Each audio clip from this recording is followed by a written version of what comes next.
من الشیطان الرجیم بسم اللہ الرحمن الرحیم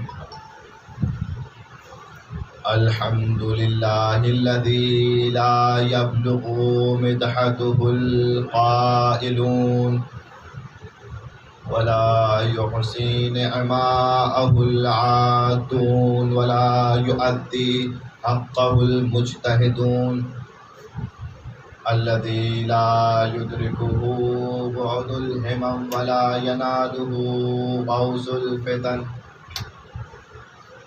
الذي ليس لصفته حد محدود ولا نعت موجود ولا وقت محدود ولا أجل ممدود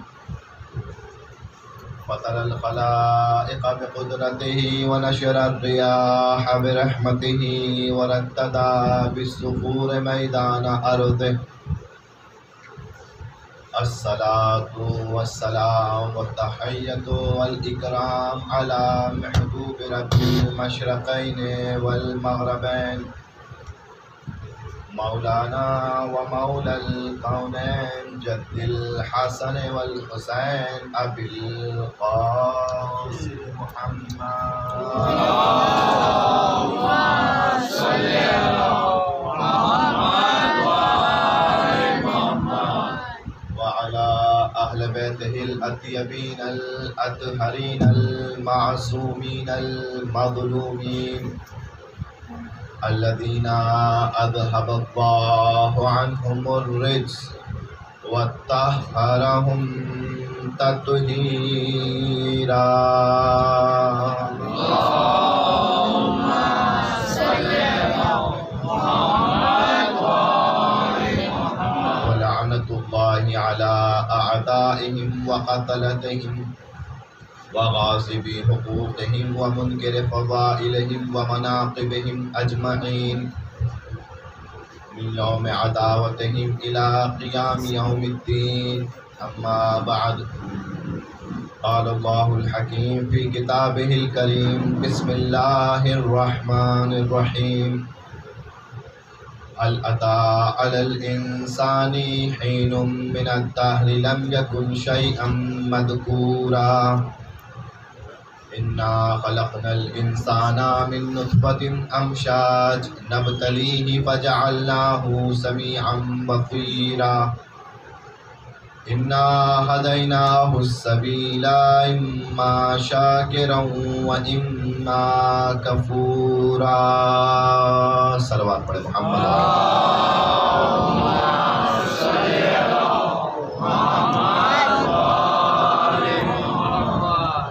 پروردگار اپنی کتاب میں وہ کتاب کے جسے ہدایت کے لیے خداوند عالم نے نازل کیا، اس کتاب میں ارشاد فرما رہا ہے کہ انسانوں پر ایک وقت ایسا تھا کہ یہ انسان قابل ذکر چیز نہ تھا، ہم نے اسے قابل ذکر بنا دیا۔ ہم نے کیسے اسے قابل ذکر بنایا؟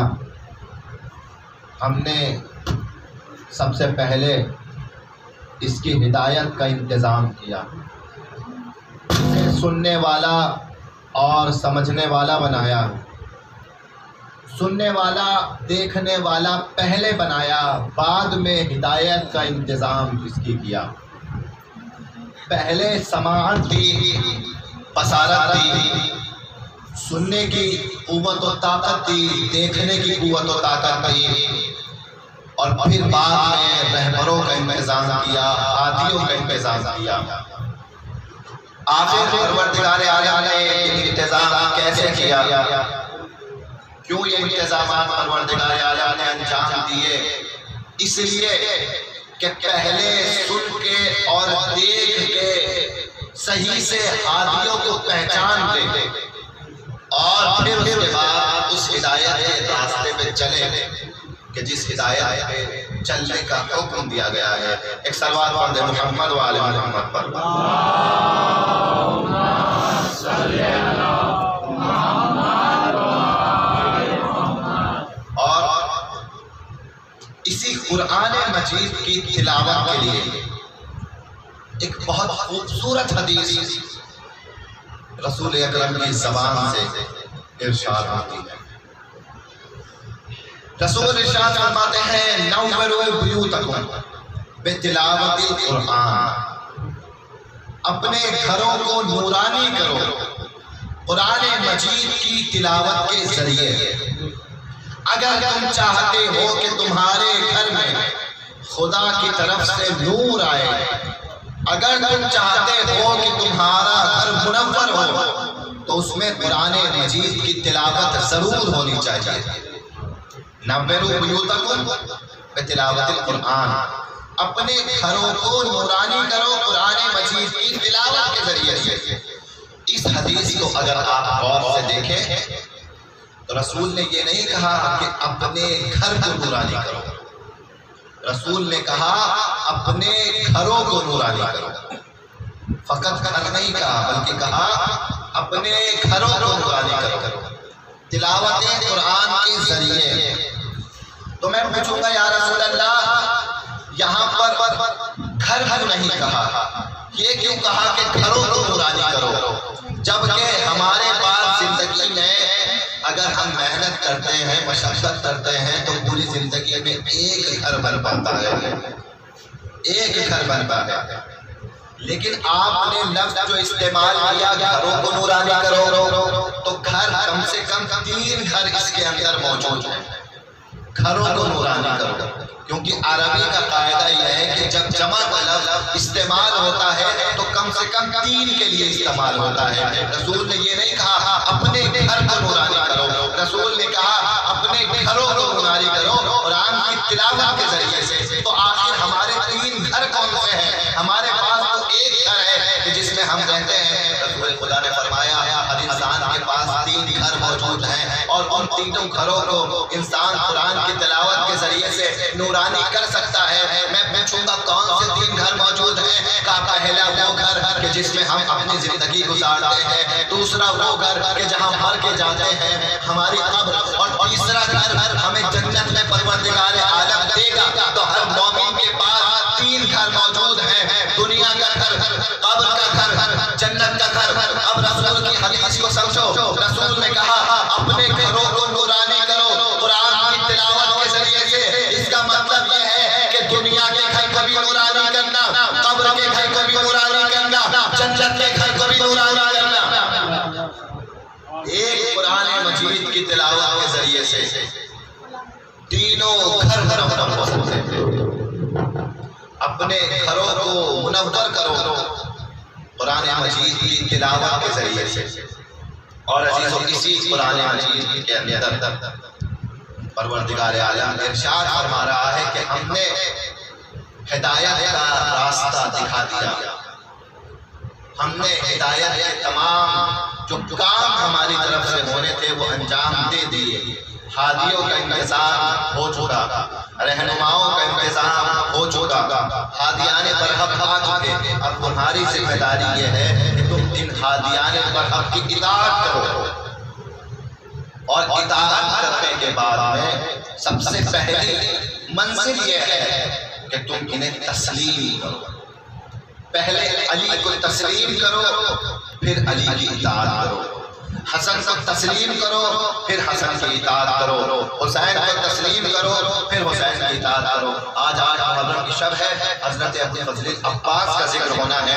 میں ایک مرحلے تک آپ کو لے کے جانا چاہتا ہوں، میری طرف متوجہ رہے، اور مولا عباس کا ذکر کیونکہ ہونا ہے، لہٰذا مولا عباس کا ذکر اس منزل پہ کب پہنچتا ہے کہ جب ہم مکمل طور پر علی کی معرفت حاصل کر لیتے ہیں۔ علی کی معرفت مقدمہ ہے عباس تک پہنچنے کے لیے۔ جس نے علی کی معرفت صحیح سے حاصل نہ کی وہ عباس تک نہیں پہنچ پائے گا۔ تو کائنات میں ہم نے رسول خدا کے کہنے پر ہر چیز کو مانا۔ اللہ ایک ہے، کس نے کہا؟ رسول نے کہا۔ وہ وحدہ لا شریک ہے، کس نے کہا؟ رسول نے کہا۔ اللہ کی کتاب قرآن ہے، کس نے کہا؟ رسول نے کہا نماز قرآن میں واجب ہے، کس نے بتایا؟ رسول نے بتایا۔ نماز کتنے وقت پڑھنی ہے، کیسے پڑھنی ہے، کس نے بتایا؟ رسول نے بتایا۔ روزہ کیسے رکھنا ہے، کس نے بتایا؟ رسول نے بتایا۔ حج کیسے انجام دے، کس نے بتایا؟ رسول نے بتایا۔ عمرہ کیسے کریں، کس نے بتایا؟ رسول نے بتایا۔ امر بالمعروف کیسے ہو، کس نے بتایا؟ رسول نے بتایا۔ حجاب پردہ کیسے کریں، کس نے بتایا؟ رسول نے بتایا۔ ہم زندگی بھر کچھ کرتے ہی نہیں، ہم تو وہی مانتے رہے کہ جو رسول بتاتے رہے۔ زندگی میں جو بھی رسول نے اپنے بتایا ہم نے مان لیا، اور ہمیں اس کائنات میں یہ افتخار حاصل ہے کہ ہم نے علی کو اپنی مرضی سے نہیں مانا بلکہ رسول کی مرضی سے مانا۔ رسول نے تمام دین پہنچایا، ہم نے مان لیا۔ رسول نے علی کی ولایت کا اعلان کیا، ہم نے مان لیا۔ ہم نے علی کو اپنی مرضی سے نہیں مانا، رسول کی مرضی سے مانا، کیونکہ رسول نے کہا کہ یہ میرا وسیع ہے تو ہم نے مانا۔ اور کائنات میں ہمارے علاوہ اگر کسی نے علی کو مانا ہے تو بڑی سچویشن کنفیوز نظر آتی ہے، بڑے پریشان نظر آتے ہیں۔ شیعہ علی کو مانتے ہیں، باقی لوگ بھی علی کو مانتے ہیں، مگر باقی لوگ کنفیوز نظر آتے ہیں۔ شیعہ کبھی کنفیوز نظر نہیں آتے، پریشان نظر نہیں آتے۔ آخر کیا وجہ ہے شیعہ پریشان نہیں نظر آتے؟ کیونکہ شیعوں کا موقف واضح ہے کہ غدیر میں علی کی ولایت کا اعلان ہو گیا، اور ہمارے علاوہ کسی کا موقف واضح نہیں ہے۔ دو باتیں پائی جاتی ہیں، دو باتیں۔ کیا دو باتیں پائی جاتی ہیں؟ عزیزان محترم، بہت غور کرنے کی ضرورت ہے، غور کرنے کی ضرورت ہے۔ جب علی علیہ السلام بی بی کے ساتھ میں دربار میں آئے ہیں، خطبہ فدق کے گواہ بن کر آئے ہیں، تو کیا علی کی گواہی کو قبول کیا گیا؟ خطبہ فدق کا گواہ بن کر آئے تھے، امام حسن و حسین تھے، جناب امیر کائنات مولا علی تھے، جناب فضل یہ گواہ ام ایمن گھر کی قریب گواہ بن کے آئے تھے۔ ان گواہوں کو قبول نہیں کیا گیا۔ اگر گواہوں کو قبول کیا جاتا تو غازِ فدق بی بی کو مل جاتا، مگر گواہوں کو قبول نہیں کیا گیا۔ کیا کہا گیا؟ حسن و حسین بچے ہیں، ان کی گواہی قبول نہیں ہے۔ ام ایمن کی گواہی قبول ہے، مگر ایک خاتون کی گواہی قبول نہیں ہے، دو خواتین ہونی چاہیے۔ اچھا، علی کی گواہی کیوں قبول نہیں ہے؟ کیونکہ علی تو آپ کے شوہر ہیں، شوہر تو بیوی کے حق میں بولے گا، لہذا علی کی گواہی کو قبول نہیں کیا گیا، علی کی گواہی کو رد کر دیا گیا۔ اب خلافت گزری، اور پہلی خلافت کا دور گزرا، دوسری خلافت کا دور گزرا، تیسری خلافت کا دور گزرا۔ اب کائنات کے لوگ مسلمان آئے مولا علی کے دروازے پر، اور آنے کے بعد کہنے لگے کہ یا علی، اب آپ امیر بن جائیے، اب آپ مسلمانوں کے خلیفہ بن جائیے، اب آپ جانشین رسول بن جائیے، ہم آپ کے پاس آئے ہیں۔ اب امت کے پاس کوئی اور راستہ نہیں بچا ہے، اب امت کے پاس کوئی اور نہیں ہے آپ کے علاوہ کہ جو امت کی ہدایت کرے، لہٰذا ہاتھوں کو جوڑ کے دروازے علی پہ آ گئے، اور آنے کے بعد میں ریکویسٹ کی، التجا کی مولا علی سے کہ یا علی خلافت کو قبول کر لیجئے۔ مولا علی نے جب مسلمانوں کی اس حالت کو دیکھا، خلافت کو قبول کیا، مگر دو نظریے سامنے آئے نا، ایک ہی فرقے کے دو نظریے سامنے آئے۔ ہمارا ایک ہی نظریہ تھا، از اول ایک نظریہ تھا، آج تک ایک نظریہ ہے، مگر دوسری طرف سے دو نظریے سامنے آئے، اور یہی دو نظریے آج تک ان سے سوال کرتے ہیں کہ مسلمانوں اتنا تو بتا دو کہ اگر علی سچے تھے تو فدق کے معاملے میں جھٹلایا کیوں گیا، اور علی جھوٹے تھے تو پھر چوتھا خلیفہ بنایا کیوں گیا؟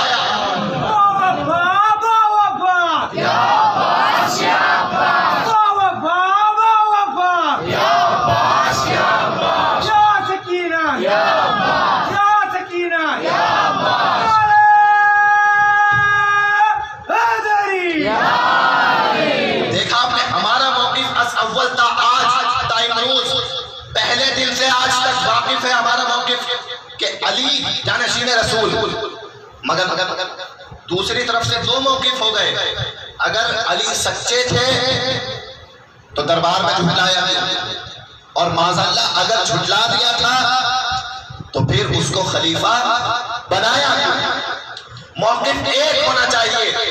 علی کی ولایت بڑا قیمتی سرمایہ ہے عزیزان محترم، اتنا قیمتی سرمایہ ہے علی کی ولایت کہ علی کی ولایت کے لیے رسول خدا نے پوری زندگی زحمتیں اٹھائی ہیں۔ ایک واقعہ آپ کی خدمت میں عرض کرنا چاہتا ہوں اور اس سے نتیجہ دینا چاہتا ہوں کہ کسی نے ہدیہ دیا تھا رسول خدا کی خدمت میں، ایک انگوٹھی کا ہدیہ تھا، اور رسول خدا کو وہ انگوٹھی پسند آئی۔ رسول خدا نے وہ انگوٹھی مولا علی کو دی، اور مولا علی کو دینے کے بعد کہا کہ اے علی جاؤ اور اس انگوٹھی پہ نقش لا الہ الا اللہ نقش کرا کے لے آؤ، لا الہ الا اللہ لکھوا کے لے آؤ۔ رسول خدا سے مولا علی نے انگوٹھی کو لیا، اور اس انگوٹھی کو لینے کے بعد میں جوہری کے پاس گئے، اور جوہری کے پاس جانے کے بعد کہا کہ اے جوہری اس انگوٹھی پر لا الہ الا اللہ نقش کر دیجئے، مگر میری ایک آرزو ہے۔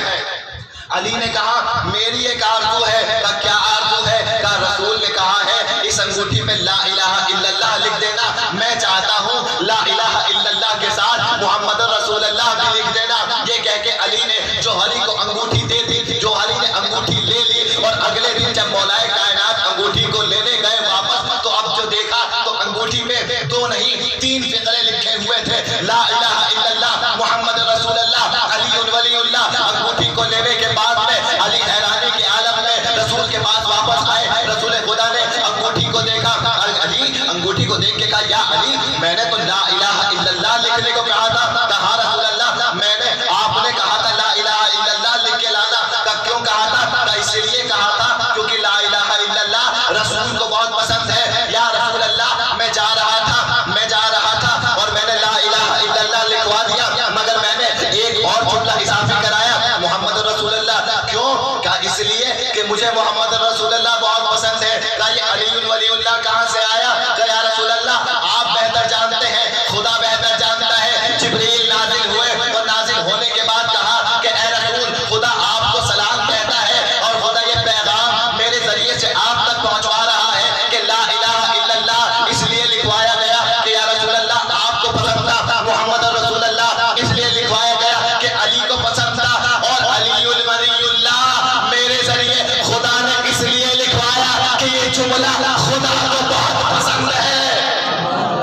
عزیزان محترم ایک انگوٹھی ہے مگر 3 نقش کیے گئے جملے، لا الہ الا اللہ محمد رسول اللہ علی ولی اللہ۔ اس انگوٹھی کے ذریعے رسول پیغام دینا چاہتے ہیں کہ جو 3 جملے اس انگوٹھی پہ نقش ہو گئے، مسلمانوں اپنے دلوں پہ تینوں جملے نقش کر لینا، لا الہ الا اللہ بھی نقش کرنا،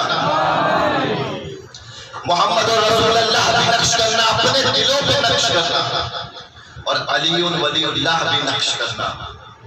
جب یہ 3 جملے تم اپنے دلوں پر نقش کر لو گے تو پکے صاحب ایمان بن جاؤ گے، کامل الایمان ہو جاؤ گے۔ اگر یہ 3 جملے اپنے دلوں پر نقش کر لو، عزیزان محترم یہی تو ہے کہ کائنات ہر دور میں کائنات کو علی کی ضرورت ہے، ہر دور سے کائنات کو علی کی ضرورت ہے۔ اور عزیزان محترم یہ یوں ہی نہیں ہے، علی علیہ السلام کو جو کمالات ملے ہیں نا، پہلی بات تو یہ کہ جتنے کمالات رسول کے پاس ہیں سارے کمالات میں سوائے نبوت اور رسالت کے علی شریک ہیں، سارے کمالات میں علی شریک ہیں سوائے نبوت اور رسالت کے۔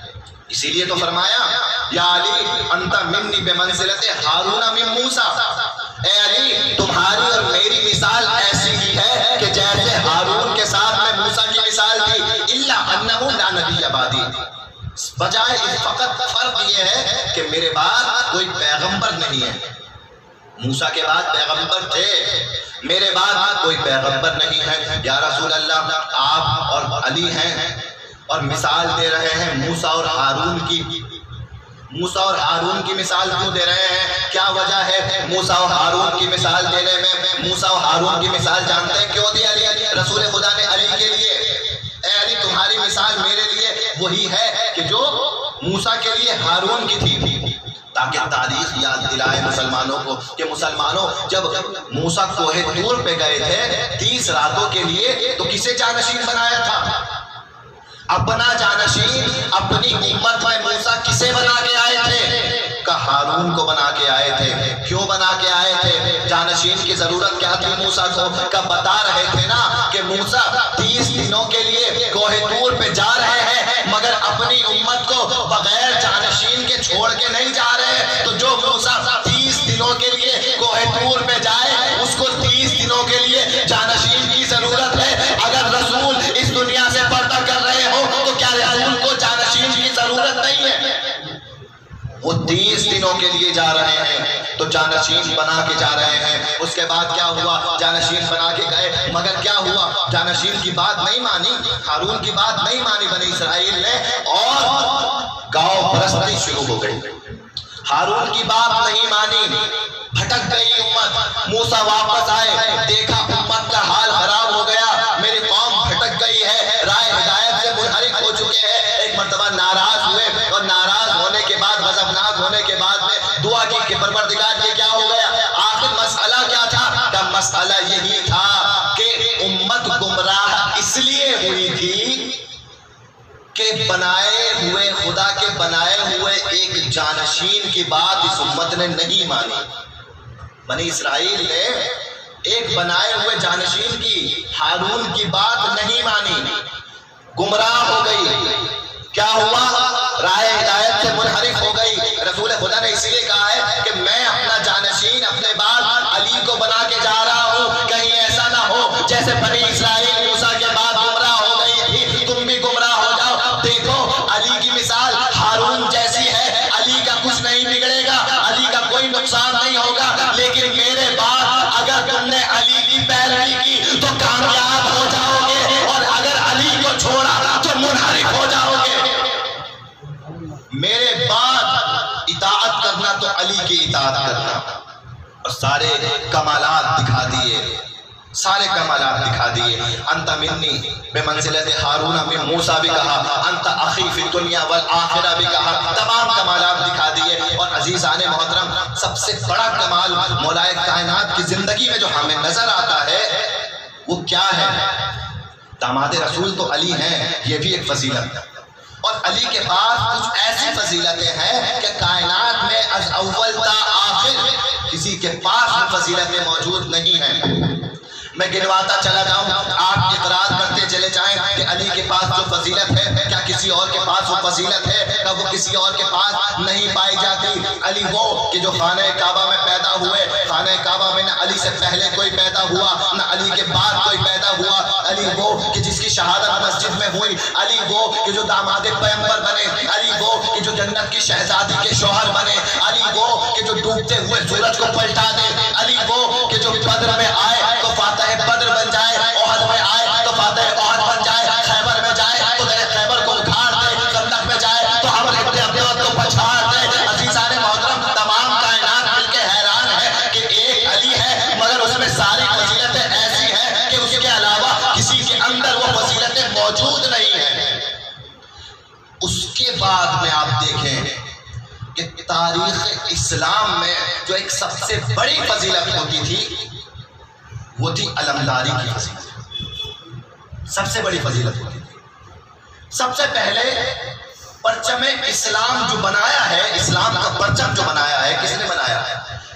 روایت کہتی ہے کہ سب سے پہلے پرچم اسلام ابراہیم علیہ السلام نے بنایا ہے، اور سب سے پہلے اس پرچم کو جناب لوط کے ہاتھ میں دیا گیا۔ دیکھیں پرچم کی تاریخ دیکھیں، جناب لوط کے ہاتھ میں دیا گیا، اور ادھر ابراہیم ہے، جناب ابراہیم کی نسل میں نبوت بھی ہے، امامت بھی ہے، نبوت اور امامت ہے ابراہیم کی نسل میں۔ یہ نبوت عبداللہ تک پہنچی اور یہ نبوت عبد المطلب تک پہنچی، نبوت اور امامت تو یہ نور متصل تھا، نبوت اور امامت کا نور نسل ابراہیمی میں متصل تھا۔ کہاں سے الگ ہوا؟ عبد المطلب سے الگ ہوا۔ ایک نور صلب ابو طالب میں چلا گیا، ایک نور صلب عبداللہ میں آ گیا، یہاں تک ایک ساتھ تھے یہ دونوں نور، رسول خدا اور علی کے نور ایک ساتھ تھے۔ عبد المطلب سے الگ ہوئے، ایک ایک نور صلب ابو طالب میں پہنچا، ایک نور صلب عبداللہ میں پہنچا۔ نبوت اور رسالت کے نور الگ ہوئے۔ جیسے نبوت اور رسالت نسل ابراہیمی میں تھی، ویسے ہی ایک اور چیز بھی نسل ابراہیمی میں تھی۔ وہ کیا تھی پتہ ہے؟ وہ تھی علمداری۔ نبوت بھی تھی، امامت بھی تھی، علمداری بھی تھی۔ نبوت پہنچی تو آخری رسول تک آئی، امامت اور علمداری پہنچی تو علی تک آئی۔ اور اب علی تھے کہ جو امام بھی بنے، علمدار بھی بنے۔ عزیزو، لشکر اسلام میں مسلمانوں کی طرف سے، رسول خدا کی طرف سے جب بھی کوئی جنگ ہوتی تھی تو علمدار کسے بنایا جاتا تھا؟ علم کس کے ہاتھ میں دیا جاتا تھا؟ علی کے ہاتھ میں علم دیا جاتا تھا۔ کیوں؟ علی کے علاوہ کسی اور کے ہاتھ میں علم کیوں نہیں دیا جاتا تھا؟ کہ اس لیے کہ علم کی ایک اہمیت ہوتی تھی۔ جو علمدار ہوتا تھا اس کی ذمہ داری ہوتی تھی کہ علم کو مضبوطی سے تھامے رہے اور شجاعت سے میدان میں جمع رہے، کیونکہ پورا لشکر علم کو دیکھتا تھا، اور علم بلند نظر آتا تھا تو پورا لشکر جوش کے ساتھ میں لڑتا تھا، اور اگر علم نیچا ہوتا تھا تو پورے لشکر کی ہمت ٹوٹتی تھی۔ تو اسی لیے کہا گیا کہ علم تو اس کے ہاتھ میں جائے کہ جو ایک جگہ کھڑا ہو جائے تو وہاں سے حرکت نہ کرے، تاکہ پورے لشکر کی ہمت بندی رہے۔ تو پہلی تو چیز جس کے ہاتھ میں علم ہو وہ شجاع و بہادر ہونا چاہیے۔ ایسے ویسے کو علم نہیں ملتا، کیونکہ پورے لشکر کی جیت اور ہار علمدار پر ہے۔ اگر علمدار اچھا ہے، زبردست ہے، تو لشکر جیتتا ہے، اور اگر علمدار ہلکا ہے تو لشکر ہار جاتا ہے۔ پہلی تو چیز یہ، پہلی چیز کیا ہونی چاہیے علمدار میں؟ کا شجاعت، بہادری ہونی چاہیے۔ دوسری چیز علمدار کا شجرہ پاک ہونا چاہیے۔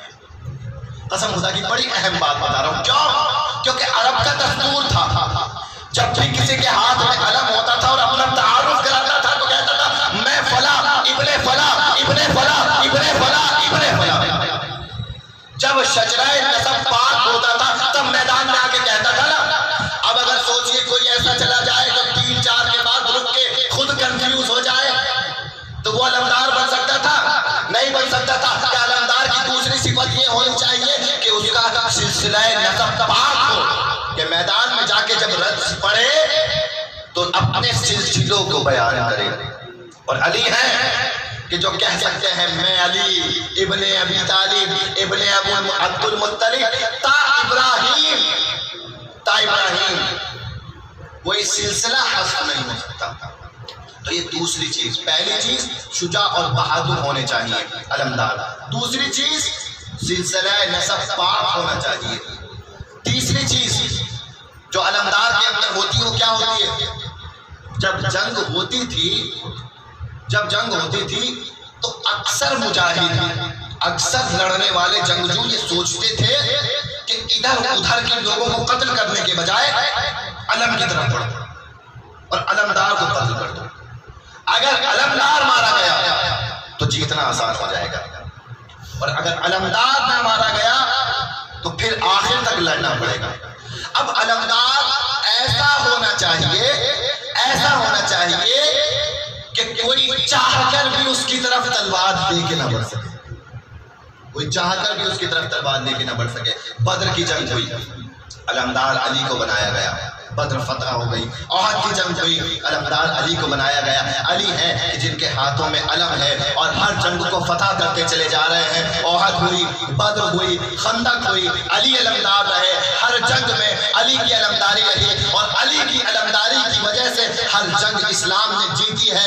علی کی علمداری کی وجہ سے اسلام بلند ہوا ہے، علی کی علمداری کی وجہ سے مسلمانوں کو افتخار ملا ہے۔ مگر ایک جنگ ایسی تھی کہ اس میں علمداری کا موقع سب کو ملا، دکھانے کے لیے کہ دیکھو علمدار واقعی کون ہے۔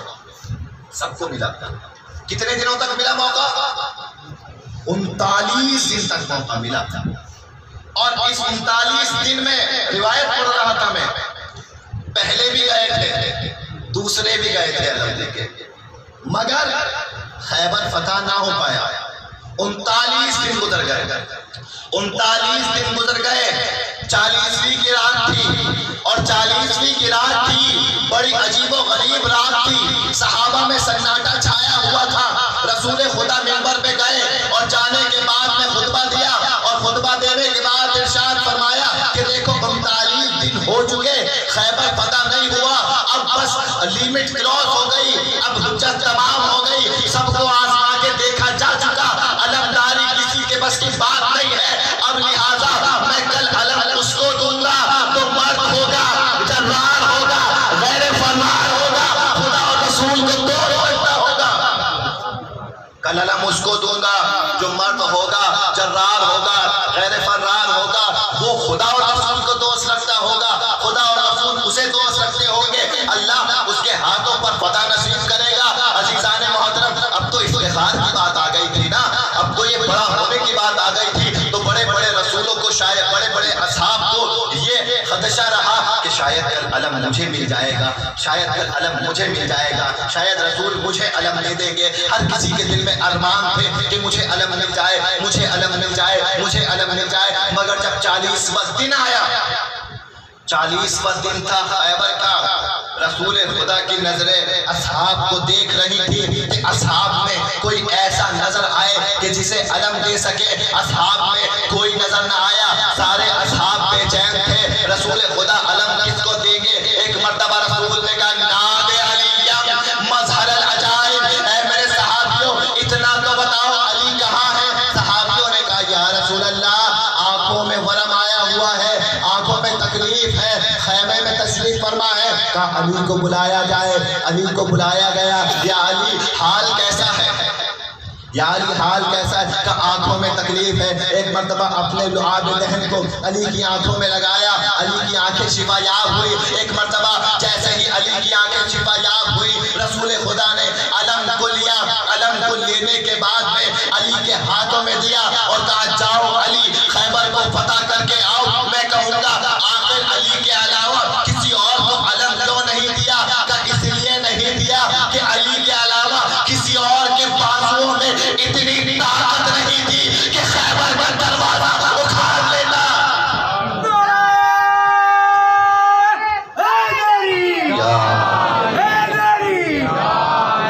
علی کے علاوہ کسی کے بازوؤں میں طاقت نہیں تھی۔ اور کیا ہوا عزیزان محترم؟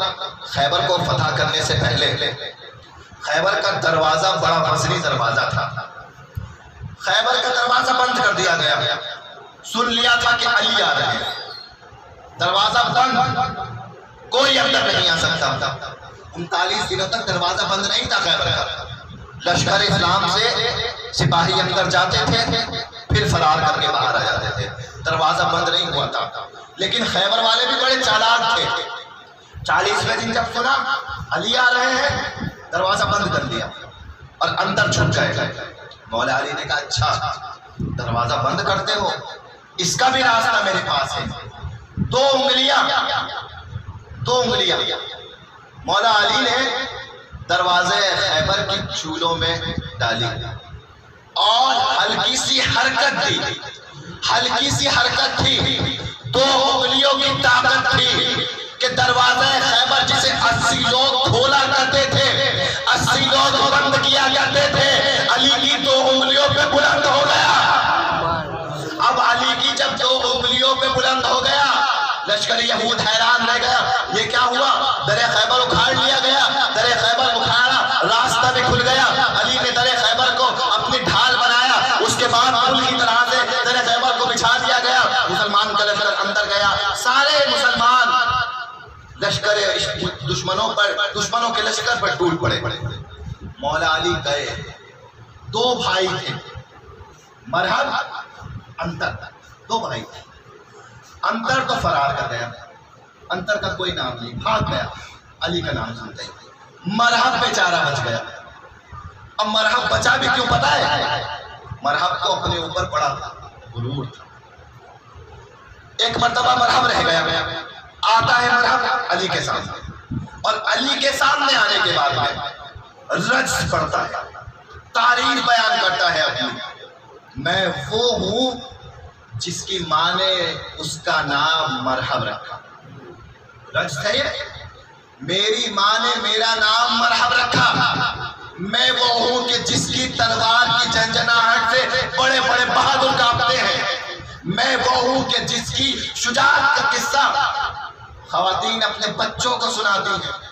یہ رجز کون پڑھ رہا ہے؟ مرحب پڑھ رہا ہے۔ عزیزو، مرحب کوئی عام انسان ہوتا تو علی کے سامنے آ کر اتنی بہادری سے رجز نہ پڑھتا، اتنی بہادری سے مرحب کا رجز پڑھنا بتا رہا ہے کہ مرحب عام بہادر نہیں تھا، عام انسان نہیں تھا، بہت بڑا جنگجو تھا، بہت بڑا دلاور تھا، اور وہ واقعاً ایسا تھا کہ جو اس نے اپنے رجز میں بیان کیا۔ مگر علی سے انتظار تھا کہ اب علی کچھ کہیں۔ اس نے کیا کہا کہ میں وہ ہوں، میری ماں نے میرا نام مرحب رکھا۔ علی کا جواب کیا تھا؟ علی نے جواب دیا، میری ماں نے میرا نام حیدر رکھا۔ توجہ کے ساتھ، میری ماں نے میرا نام حیدر رکھا۔ حیدر کے نام سے زیادہ لوگ علی کو پہچانتے نہیں تھے۔ کس نام سے پہچانتے تھے؟ علی کے نام سے پہچانتے تھے۔ جتنی بھی حدیث رسول نے بیان فرمائی ہے نا، علی کے نام سے، من کنت مولا فہذا علی المولا، انا و علی من نور واحد، یا علی انت و شیعتک ہم الفائزون۔ جتنی بھی حدیثیں شان میں ہے علی کی، وہ علی کے نام سے ہے، حیدر کے نام سے نہیں ہے۔ حیدر نام بڑا خاص تھا مولا کا۔ مگر سوال یہ ہے کہ مرحب کو حیدر کیوں بتایا؟ علی کیوں نہ بتایا؟ حیدر کیوں بتایا؟ علی کیوں نہ بتایا؟ کہ دو وجہ تھی حیدر نام بتانے کی۔ وہ کمال، وہ سبب کہ جو حیدر میں تھا علی میں نہیں تھا۔ کا کیا؟ کہ علی مرحب کو بھی جانتے تھے، مرحب کی ماں کو بھی جانتے تھے۔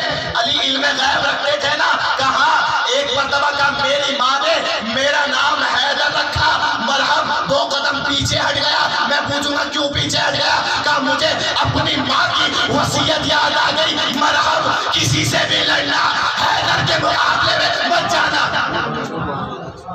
دنیا میں کسی بھی بہادر سے لڑ لینا، لیکن اگر کبھی حیدر سے مقابلہ ہو، حیدر سے جنگ مت کرنا۔ تو ایک تو حیدر اس وجہ سے کہا کہ مرحب کو اس کی ماں کی وصیت یاد آ گئی، کہ کہا تھا نا کہ کبھی حیدر نام کی بہادر سے مت لڑنا، وہ تمہارا قاتل ہوگا۔ دوسری وجہ، حیدر کا مطلب کیا ہوتا ہے؟ حیدر کا مطلب کیا ہوتا ہے؟ حیدر، اسد، غضنفر، عباس، یہ چاروں نام ایک ہی شبے سے ہیں، ایک ہی چیز سے ہیں۔ اس چاروں نام کے اندر شیر کے نام پوشیدہ ہے۔ شیر، غضنفر بھی شیر، اسد بھی شیر، عباس بھی شیر، حیدر بھی شیر۔ سارے شیروں کی کیفیت الگ الگ ہے۔ جب شیر اپنے دشمن پر غضبناک ہوتا ہے حملہ کرنے کے لیے، اسے حیدر کہتے ہیں۔ غضبناک ہوتا ہے اپنے دشمن پر، اسے حیدر کہتے ہیں۔ ایک مرتبہ کیوں حیدر کہا؟ اب ذرا سوچئے، اس نے کہا تھا نا، تلوار گھما کے مرحب نے کہا تھا نا کہ میں وہ ہوں کہ جس کی تلوار سے عرب کے بڑے بڑے بہادر کانپتے ہیں۔ تو علی نے اپنا نام حیدر بتا کے یہ بتا دیا، جاگ کے جملہ سنیے گا، کیا بتا دیا؟ کہ جس کی تلوار سے عرب کے بہادر کانپتے ہوں گے ہوگا مرحب، مگر جس کا چہرہ دیکھ کے بڑے بڑے میدان چھوڑ دیتے اسے حیدر کہتے ہیں۔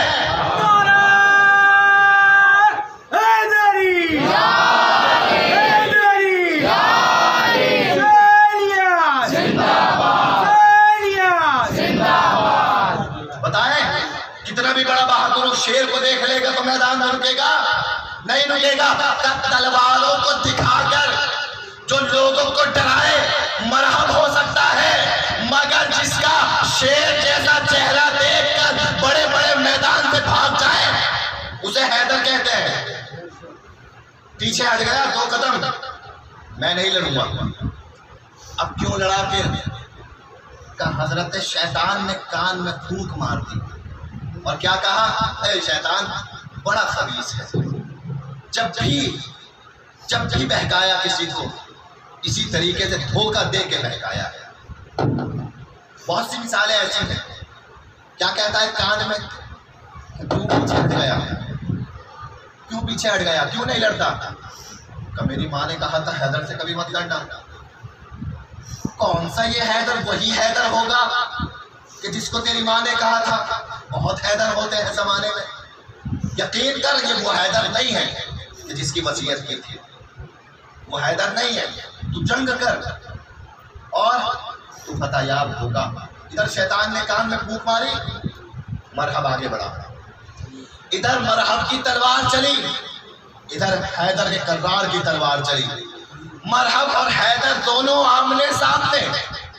دھول اڑ رہی تھی میدان میں, کسی کو کچھ نظر نہیں آ رہا تھا. اب عزیزان محترم, عدل و انصاف کے پیکر نے اپنی تلوار چلائی. اب جب تلوار چلائی, عدل و انصاف کے پیکر ڈھنا لی. اور یہ میدان وہ تھا کہ جہاں علی کا عدل و انصاف میں نمایاں ہوا. سر پہ درمیان میں تلوار لگی, سر میں شکاف ہوا, اور سر کے ذریعے سے پورے جسم کو برابر کاٹتی ہوئی تلوار زمین تک آ گئی. مرحب آدھا ادھر گرا, آدھا ادھر گرا. جیسے ہی مرحب کا خاتمہ ہوا, یا علی یا علی کے نعرے لگنے لگے. بلکہ لفظوں کو بدل کے یوں کہوں, یا حیدر کے نعرے لگنے لگے. خیبر فتح ہوا تھا نا, خیبر علی کے نام سے فتح نہیں کیا. کس نام سے فتح کیا خیبر؟ حیدر کے نام سے فتح کیا. تو پتہ یہ چلا کہ ایسی بہادری میدان میں ہو, ایسی بہادری کہ میدان میں حیدر حیدر کے نعرے گونجنے لگے. میدان میں جہاں دیکھو حیدر حیدر کی صدائے بلند آنے لگے. عزیزان محترم, ایک یہ خیبر کا منظر تھا جس میں میدان میں حیدر حیدر کی صدا گونجی. مگر قسم خدا کی, علی کے بچوں نے علی کی لاج رکھ لی, علی کے بچوں نے علی کی فضیلتیں بڑھا دی. عزیزو, علی کے سارے بچے بہادر بغیر کسی اختلاف کے, مگر دو بچے علی کے ایسے تھے جس نے میدان میں حیدر حیدر کی صدا دوبارہ بلند کرا دی تھی. کون سے دو بچے تھے؟ ایک زینب تھی, جب شام میں خطبہ دیا حیدر حیدر کی صدائے بلند تھی. ایک عباس تھے, جب صفین میں لڑے ہر طرف سے صدا تھی حیدر حیدر.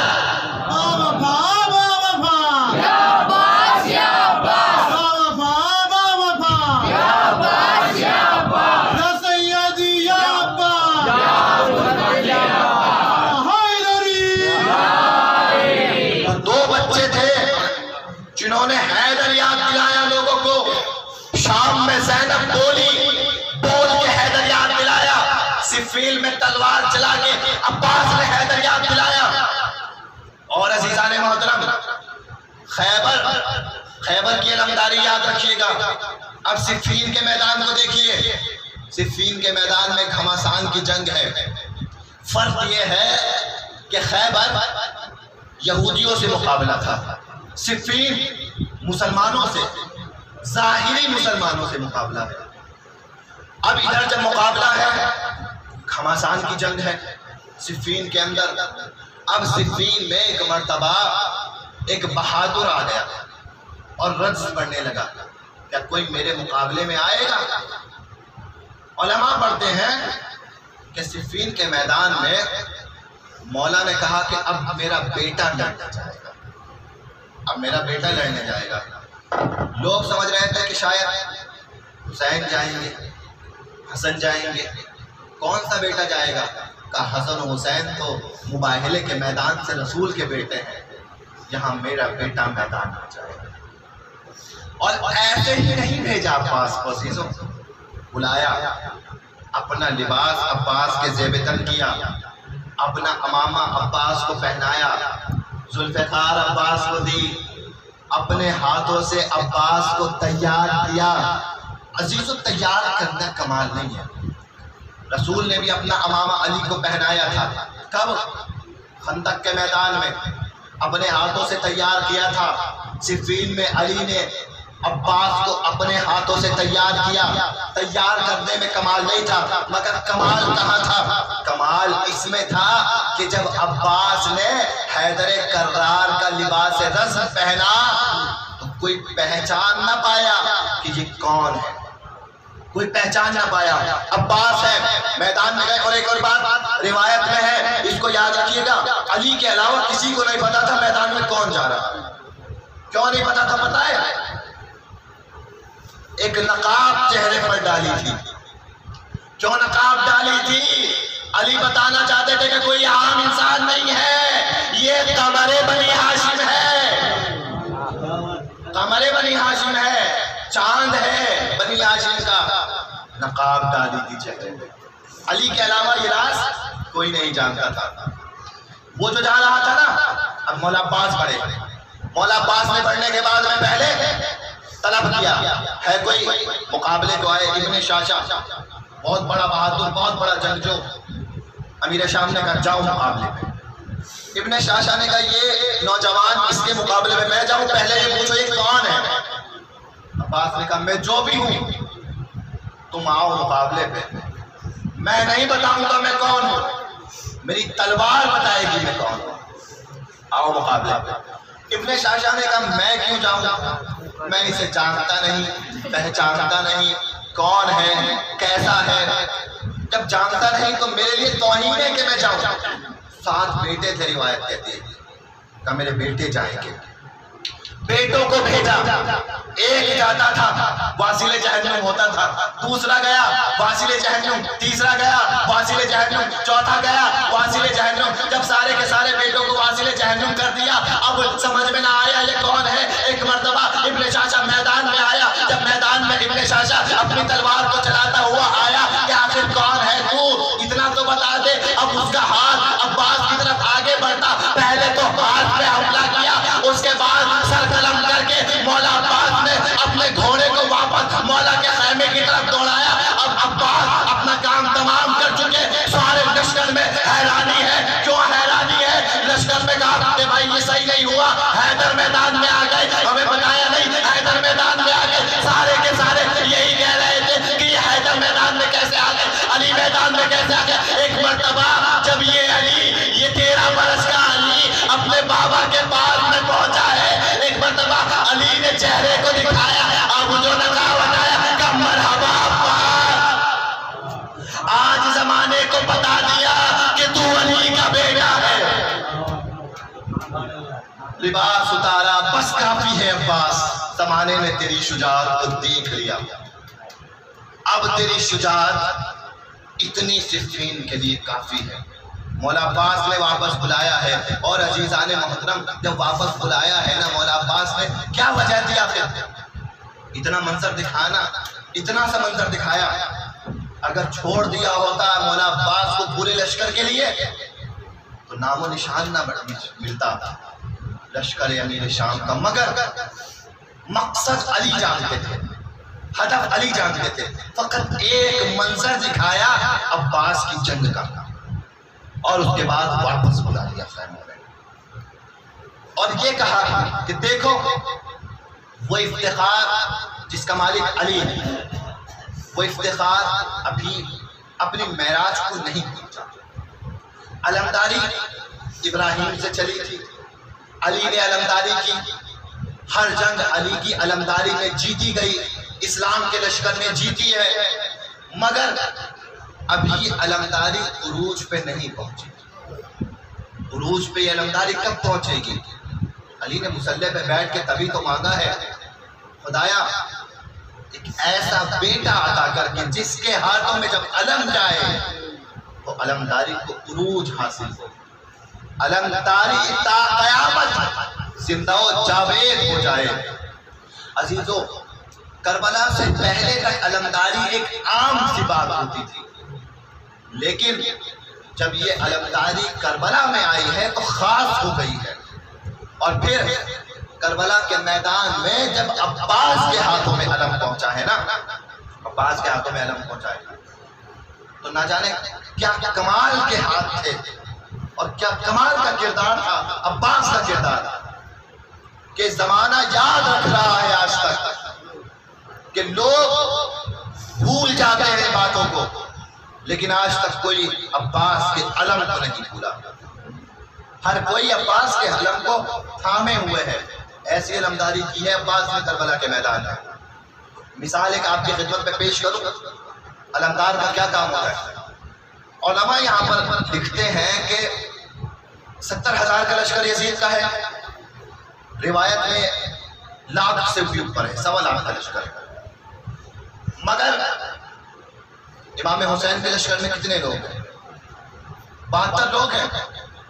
آپ مجھے انصاف سے بتائیے 70,000 لوگ مل کے 72 پر حملہ کریں، کتنی دیر کا کام تھا کہ 70,000 72 کو قتل کر دیں؟ کتنی دیر؟ 10 منٹ، آدھا گھنٹہ، 1 گھنٹہ، اس سے زیادہ تو وقت نہیں لگتا کہ 70,000 72 کو قتل کر دے، اس سے زیادہ وقت نہیں لگتا قبلہ، 1 گھنٹہ زیادہ سے زیادہ۔ صبح عاشور جنگ شروع ہوئی، عصر عاشور امام شہید ہوئے، کتنے گھنٹے؟ کم سے کم 10 گھنٹے ہیں۔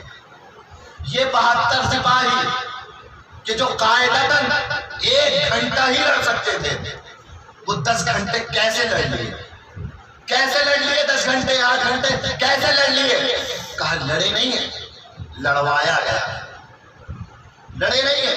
عزیزو یہاں دیکھیے نا علمدار کی پلاننگ، علمدار کی سوجھ بوجھ، علمدار کی شجاعت و بہادری، کہ عباس اس بہادر کا نام ہے کہ جو 72 کے چھوٹے سے لشکر کو یزید کے اتنے بڑے لشکر سے 10 گھنٹے تک لڑوا دے، اسے عباس کہتے ہیں۔ ایسی پلاننگ ہے عباس کی، لشکر مختصر سا ہے مگر عصر تک جنگ چلی ہے، یہ عباس کی پلاننگ ہے، یہ عباس کا کمال ہے عزیزان محترم۔ اور جناب عباس ہے، ان کے ہاتھوں میں علم ہے، اسی لیے مولا عباس کے ہاتھوں میں جب علم دیا تو تلوار نہیں تھی۔ کیوں نہیں تھی تلوار؟ کہا زمانہ عباس کی علمداری کو یاد رکھے، صفین میں شجاعت، کربلا میں علمداری، 2 چیزیں دکھا دی۔ چلے مولا عباس علم لے کر، ہاتھ میں کیا ہے؟ ٹوٹا ہوا نیزہ، علم لے کے جا رہے ہیں۔ کہاں جا رہے ہیں؟ فرات پہ جا رہے ہیں۔ کیا کرنے جا رہے ہیں؟ پانی لینے جا رہے ہیں۔ مگر کیا فرات خالی تھی کہ جاتے پانی لے کے آ جاتے؟ شہید کب ہوئے؟ جاتے ہوئے یا آتے ہوئے؟ کب شہید ہوئے ہیں؟ کہا آتے ہوئے۔ کہا اگر جاتے ہوئے شہید ہوتے نا تو شاید عباس کی شجاعت کا پتہ نہ لگتا۔ جاتے ہوئے شہید نہیں ہوئے، آتے ہوئے شہید ہوئے۔ کہ جب آتے ہوئے شہید ہوئے ہیں تو ذرا سوچو کہ اتنے بڑے لشکر کے ہوتے ہوئے فرات تک پہنچ کیسے گئے؟ کمال تو یہ ہے اگر 10 آدمی بھی ایک آدمی کے سامنے کھڑے ہو جائیں تو ایک گلی کراس نہیں کر سکتا انسان۔ آپ 10 آدمی ہٹے کٹے کھڑے کر دیجئے کہ اس آدمی کو جانے نہیں دینا گلی سے باہر، کیا جانے دیں گے؟ نہیں جانے دیں گے۔ 10 نہیں تھے، ہزاروں کی تعداد تھی عباس کے سامنے دریا پہ، ہزاروں کی تعداد۔ عباس گئے تو کیسے گئے؟ کہا تاریخ دیکھو، جب تاریخ دیکھو گے تو پتہ لگے گا کہ عباس کیسے گئے۔ کہا کیا تاریخ دیکھیں؟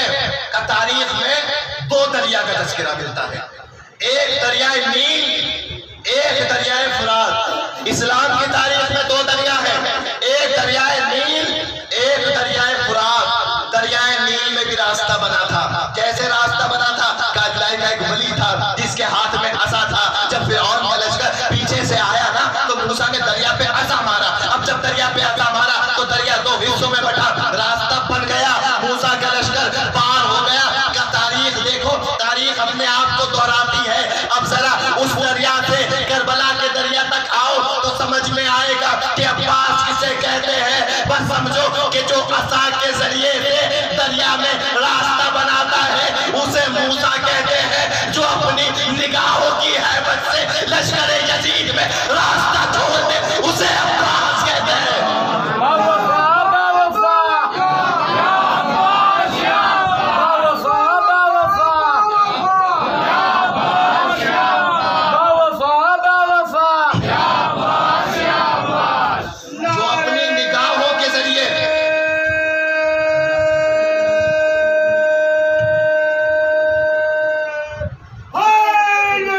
Yeah.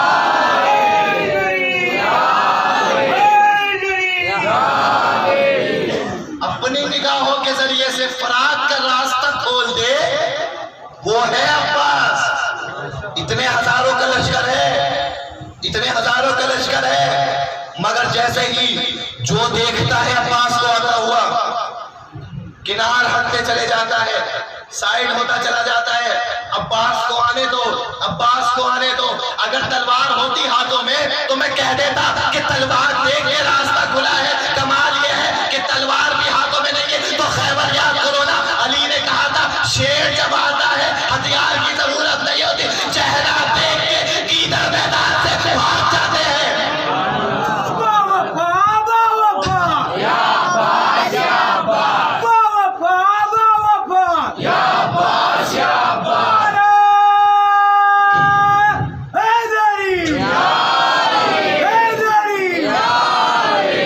کتنے بھی بڑے سے بڑے بہادر تلوار دیتے حسین تو یہ تھا کہ تلوار لے کے آ رہے ہیں عباس، کون ٹکے گا؟ تلوار نہیں ہے، ہیبت ہے چہرے کی.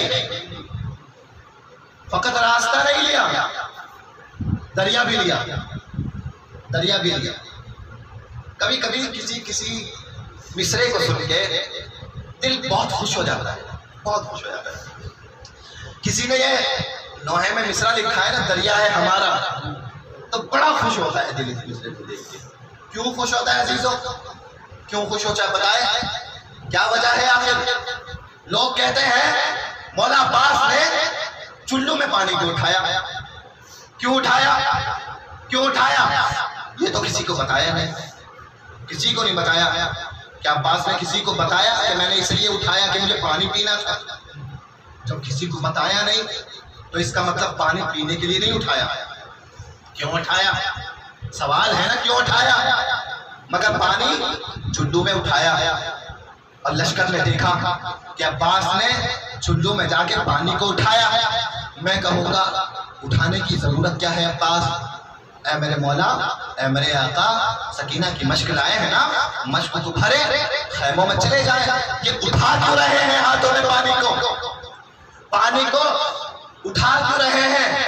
کہ کبھی کبھی جب کسی چیز پر انسان کا اختیار ہو جاتا ہے نا، اسے ہاتھوں میں اٹھا کے دکھانا پڑتا ہے کہ ہاں یہ چیز میرے ہاتھوں میں ہے. اب آپ میں ہمت ہے تو اسے آ کر مجھ سے چھین لو. عزیزو، عباس کسی عام بہادر کا نام نہیں ہے، عباس علی کے شیر کا نام ہے. اب اگر دریا کو ہاتھوں پہ نہ اٹھاتا تو شاید پتہ نہ لگ پاتا، مگر تاریخ کی نگاہیں تو دیکھ رہی تھی عباس ہے جو ہاتھوں پر قرآن کو لے کر کھڑے ہوئے ہیں. عباس کیوں کھڑے ہیں؟ تاکہ تاریخ لکھے اور آنے والے زمانے میں کتابوں میں لکھا جائے کہ یزید کا ہزاروں کا لشکر کربلا میں یزید کا تھا، مگر دریا پہ قبضہ عباس کا تھا اور ہزاروں کا لشکر دریا کو چھوڑ کر چلا گیا. مگر عزیزوں، جس نے قبضہ کیا تھا اس کی قبر بھی آج بھی دریا پہ موجود ہے، دریا سے ہلا نہیں ہے. بتانا چاہ رہا ہے کل بھی دریا پر عباس کا قبضہ تھا، آج بھی دریا پر عباس کا قبضہ ہے.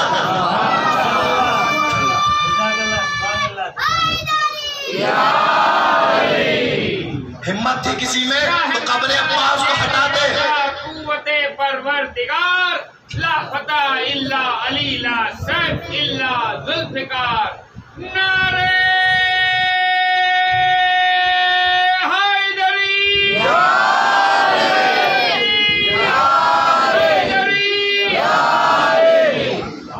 ہاتھوں پہ اٹھایا تاکہ بتائیں میرا قبضہ ہے. وہاں تو بتا دیا تھا، مگر جب قبر بنی ہے نا تو چوتھے امام چاہتے تو مولا عباس کو بھی وہیں لے جاتے جہاں اپنے بابا کو دفن کر رہے تھے، مگر نہیں کیا، وہیں دفنایا. قیامت تک لوگوں کو پتا تو لگے کہ جس نے 1400 سال پہلے دریا پہ قبضہ کیا تھا آج بھی دریا اسی کے اختیار میں ہے. آج تک کسی یزیدی میں ہمت نہیں جو عباس سے دریا چھین سکے. آج بھی عباس کے اختیار میں دریا دیا. ہم علم اٹھاتے ہیں نا عباس کا، بہت بڑا افتخار ہے عزیزوں، بہت بڑا افتخار ہے. عباس کے بعد پھر کسی کو علم نہیں ملا. عباس پر علمداری اپنی معراج کو پہنچ گئی، اور پھر عباس نے جو کارنامہ کر دیا نا کربلا کے میدان میں، علمداری کو خود سے مخصوص کر دیا۔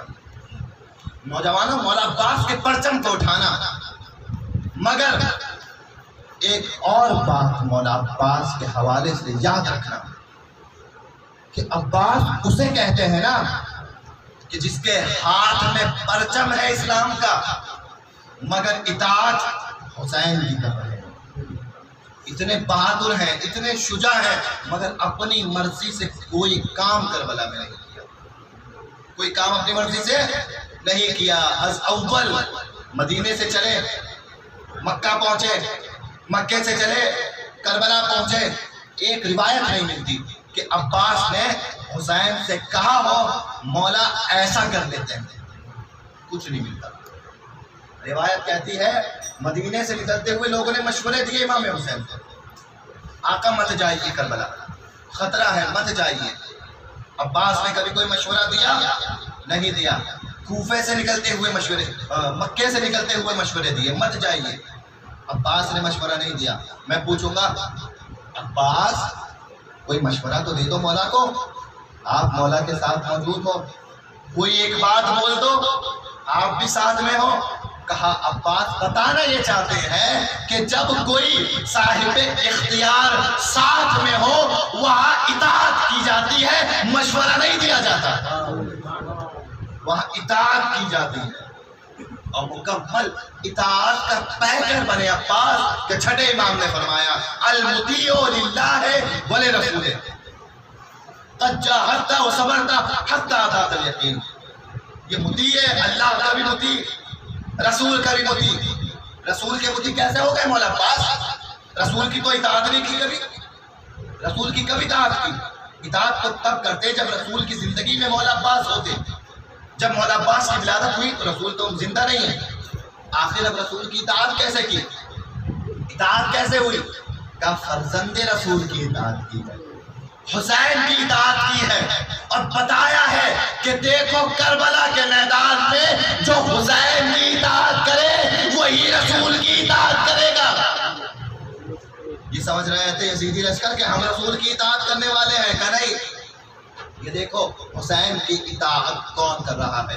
عزیزو، مولا عباس کے پرچم کو اٹھانا، مگر جب مولا عباس کے پرچم کو اٹھانا تو یہ سوچ کے اٹھانا کہ جن ہاتھوں میں عباس کا پرچم ہے انہی ہاتھوں میں ہمارے قرآن بھی ہونا چاہیے۔ جن ہاتھوں میں عباس کا پرچم ہے پھر ان ہاتھوں سے کوئی ظلم و ستم نہیں ہونا چاہیے۔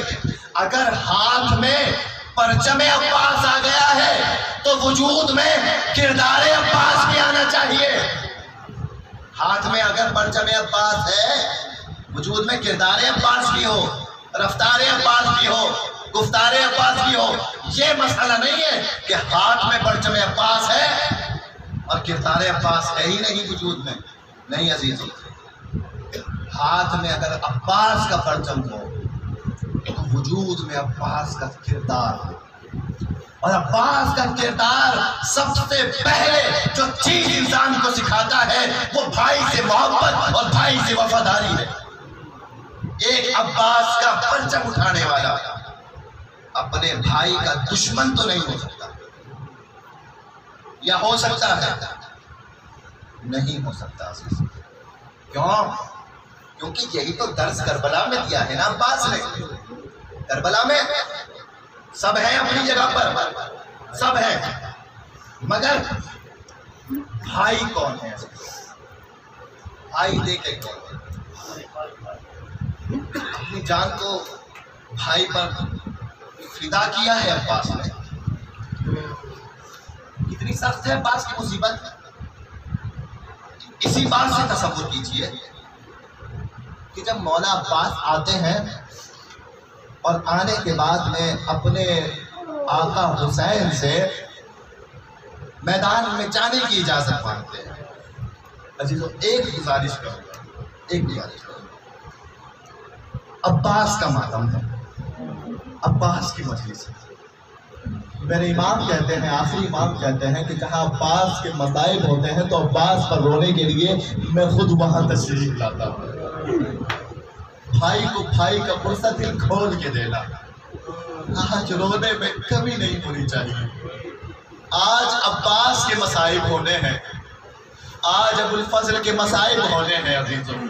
عباس جب آئے ہیں, امام کی خدمت میں آئے ہیں نا عباس نے اجازت مانگی ہے, تو اب عباس کو اجازت تو نہیں دی مولا نے. کیا کہا عباس کو؟ وہ تو جملہ آپ سنتے رہتے ہیں, اے عباس تمہیں اجازت کیسے دے دوں, تم تو میرے لشکر کے علمدار ہو, ارے تم تو میرے علمدار ہو. عباس نے دائیں جانب دیکھا, بائیں جانب دیکھا, کہا آقا اتنا بھی بتا دے کہ وہ لشکر کہاں ہے جس کا میں علمدار تھا. اے میرے آقا لشکر ہی نہیں رہا, میں علمداری کس کی کروں گا؟ مولا مجھے بھی وہاں جانے دے جہاں لشکر چلا گیا. عزیزو ذرا سوال تو کرے نا مولا سے, اے آقا حسین کیا آپ کو نہیں نظر آ رہا تھا کہ عباس اکیلے بچے ہیں, پھر لشکر کا علمدار کیوں کہا؟ مولا آپ کو بھی پتا تھا نا کہ لشکر جا چکا, لشکر والے شہید ہو چکے, پھر کیوں آخر علمداری کا حوالہ عباس کو دیا ہے؟ حسین کہیں گے تم نہیں جانتے, پھول چلے گئے, حبیب چلے گئے, اکبر چلے گئے, قاسم چلے گئے, اور محمد چلے گئے, مگر ابھی بھی حسین اپنے قدموں پہ پتہ ہے کیوں کھڑا ہوا ہے؟ اس لیے کہ عباس زندہ ہے, مگر جب عباس چلا جائے گا ہاتھ کمر پہ ہوں گے. اے لوگوں قوت بازو تو بھائی ہوتا ہے نا, بھائی سے بڑی قوت نہیں ہوتی. عباس سے حسین یہ کہہ رہے تھے تو لشکر کی قوت ہے نا, ارے میں ابھی زندہ ہوں, اے میری قوت, اے میری طاقت عباس, ارے تو چلا جائے گا میری کمر ٹوٹ جائے گی. عباس میری طاقت, عباس میری قوت ہے, تو قوت بازو ہے عباس. عباس سے رہا نہ گیا, واپس آئے ہیں. واپس آنے کے بعد میں خیموں سے صدا کو سنا, العطش العطش العطش. سکینہ کو آغوش میں لیا, آغوش میں لینے کے بعد میں اپنے آقا حسین کی خدمت میں پھر آئے. آنے کے بعد کہا اے آقا بچوں کی پیاس نہیں دیکھی جاتی, اگر رن کی اجازت نہیں ہے کم سے کم پانی لانے کی تو اجازت دے دیجئے. ایک مرتبہ حسین نے عباس کو دیکھا, سکینہ کو دیکھا, شاید عالم نے تصور میں کہا ہو سکینہ عباس کی سفارش کو لے کے آئی ہو, مگر جب عباس دریا سے واپس نہ آئے گا تو کوئی ہائے پیاس نہیں کہے گا, پھر صدائے ہائے عباس, ہائے عباس. آئی سکینہ مشق لے کے, مشق کو لیا, عباس چلے ہیں عزیزان محترم. عباس میدان کی طرف گئے, دریا کی طرف پہنچے, دریے میں مشکیزے میں دریا کو بھرا, مشکیزے میں پانی ہے, علم اور مشکیزہ لیا, واپس خیموں کی طرف روانہ ہوئے. عباس کی آرزو کیا ہے؟ عباس کی آرزو ہے کہ دریا کا, عباس کی آرزو ہے کہ پانی سکینہ تک پہنچ جائے. یہی تو کام تھا, یہی تو تھا مقصد جس کے لیے عباس دریا پر آئے تھے. عباس چاہتے ہیں سکینہ تک پانی کو پہنچا دے, مگر عزیزان محترم لوگوں نے پیچھے سے حملہ کرنا شروع کیا. پیچھے سے حملہ ہوا, پہلے دایا بازو قلم ہوا, عباس نے پرچم کو بائیں بازو میں تھاما, بایاں بازو قلم ہو گیا. عزیزان محترم دونوں ہاتھ کٹ گئے, پرچم زمین پہ آیا, مشکیزہ دانتوں میں آیا, مگر اب بھی عباس کی آس نہیں ٹوٹی. اے میرے بابا, اے رحمان خیمے تک پہنچا دے, اے رحمان ارے سکینہ تک پہنچا دے. خدا آپ کو کوئی غم نہ دے سوائے غم حسین مظلوم کے. عباس حسین کا بھائی عباس, بابا شیر عباس خیموں کی طرف بڑھتے ہوئے سامنے سے دو